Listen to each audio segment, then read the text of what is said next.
Good morning, everyone.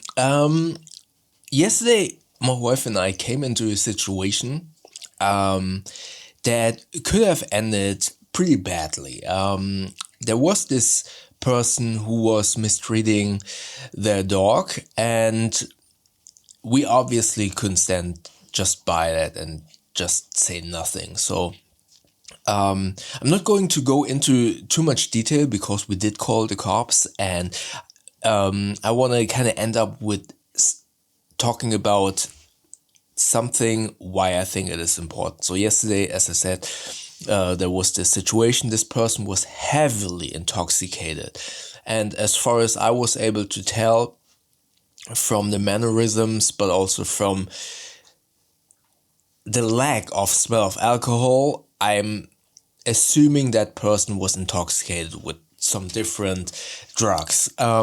So that person was mistreating their dog, and my wife said something, and I was obviously standing next there. We wanted to make sure the dog was safe.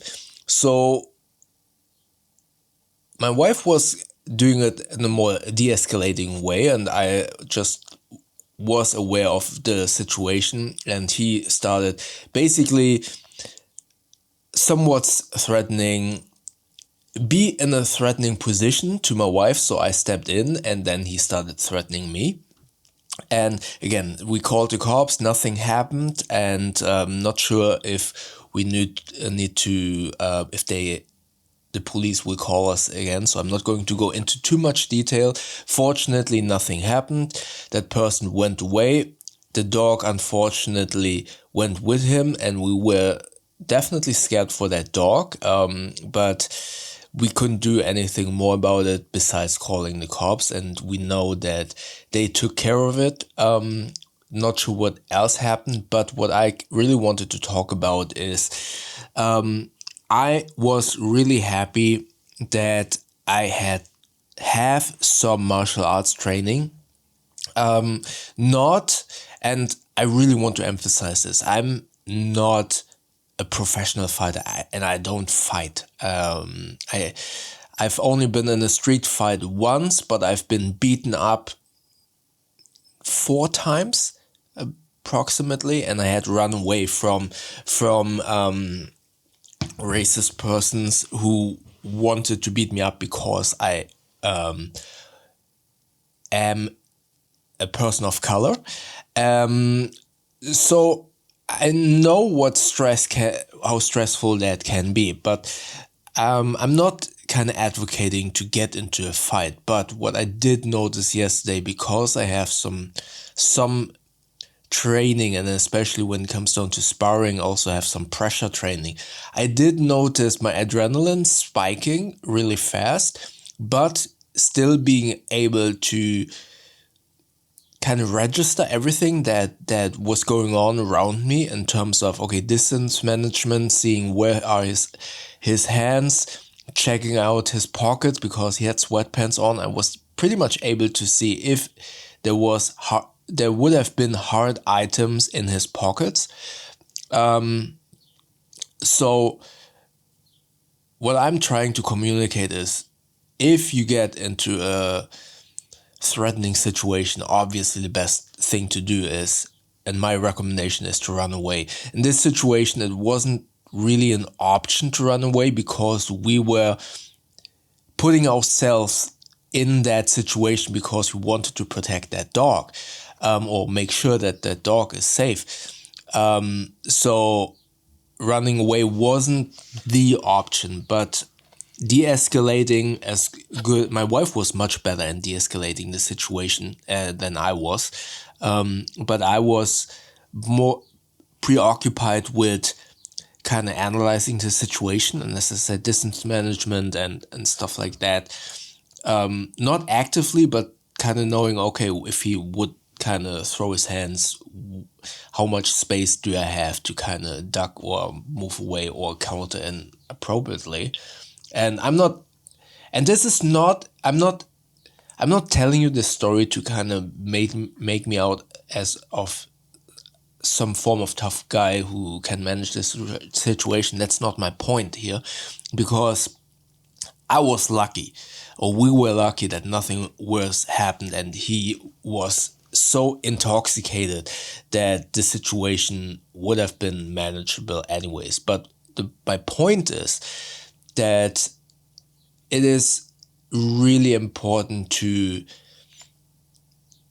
in my humble opinion, to know some stuff, to not be able to defend yourself, but more to keep a clear mind. And it's the same thing.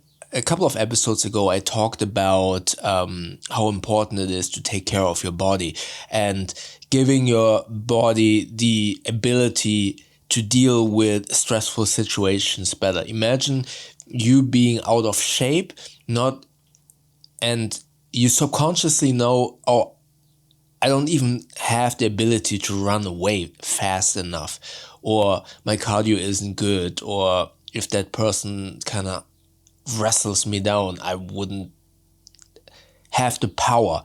I'm not talking about martial arts here and self-defense, but more in terms of physical ability. And I think the more your body knows, okay, I'm physically capable to escape the situation, the less brain capacity is being occupied by being anxious. Because as soon as your body thinks, oh, I have nothing to prepare myself, I don't have the cardio to run away, I don't feel any strong to push that person if I have to, then your body kind of occupies your fear sector. This is not scientific, this is just me rambling. So if your body knows that you can at least run away or push that person, then at least some capacity in your brain is there to at least kind of analyze the situation and be prepared in some shape or form, or like, okay, where can I run to, instead of, oh no, I'm so afraid, and if you then also add martial arts training to it, or in my case boxing and Muay Thai, I was really thinking hard about, okay, if I give him 2 leg kicks or at least one, I know he cannot walk again at that situation. So that was what's going on in my head. Or if I teep him, I'm really good at teeping and kind of hitting right underneath your ribs. I believe it's because of my size. I'm really good in kind of teeping upward. For those of you who don't know, a teep is a front kick basically. And that's one of the things that I use for distance management. So if someone in sparring comes towards me, I'm pretty much sure I can do a front kick or a teep in this case, and get that person right underneath their ribs and stop them pretty much in their tracks. So that was my strategy for that situation. So if you have that, and then also add pressure testing when it comes down to sparring, that was my learning from yesterday. I was much clearer in my head than I thought, or than I knew from me many years ago, where I wasn't as pressure tested and I didn't feel as fit as I feel today. So again, I'm extremely happy and relieved that nothing worse happened yesterday. And it is really important to de-escalate the situation, and also, if you can, or your first option should be to run away. And it's not about fighting, but it's about knowing what you can do to make yourself not as stressed out, so you don't go blind in a way, that's my point. I think it is so important to take care of your body, and that's the very first one. And I think it is, while I'm not the person who says, oh, you need to get buff or anything, but I think you need to have some shape or form to, no pun intended, to have a good physicality and shape, and be good in shape to give your body at least the feeling of, okay, if the fight or flight mode kicks into place, I at least can flight. I can run away, you know, and I'm feeling healthy to at least run a couple of minutes, sprint away from that situation.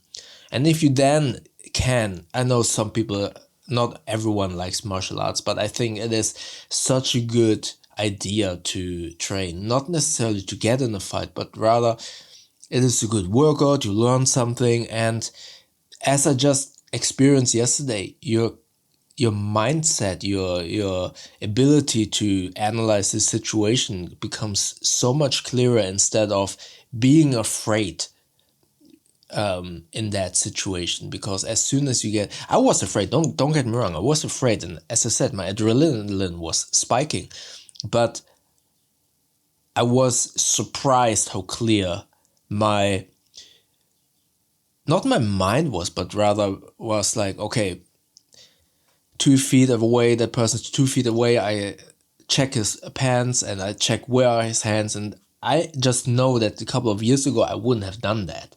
And that's again, that's, I believe it is due to the fact that I get pressure tested a lot during sparring, and I think that is also the key, because I did martial arts training, other martial arts training before, where we didn't do as much sparring or not at all. For example, I did Kung Fu as a kid. There we did a lot of tournaments and stuff like that. That was amazing. But after that, I did Aikido, and while I did like Aikido, it was, I would say it was pretty much useless for self-defense, because we didn't do pressure testing, we didn't do any sparring, and there was no practical usefulness with that in this situation, I believe. And then I did BJJ and stuff like that. There we did a lot of sparring, and that was amazing. That is great for ground fights. And now Muay Thai and boxing, stand-up fighting, doing a lot of sparring, it's amazing. Yeah, long story short, if you have the ability to train, you should, in my humble opinion. Also, if you don't like martial arts training, try to stay as fit as possible, because the fitter you are, the more in shape you are. And I'm not saying like buff, I'm just saying like having a good baseline of cardio.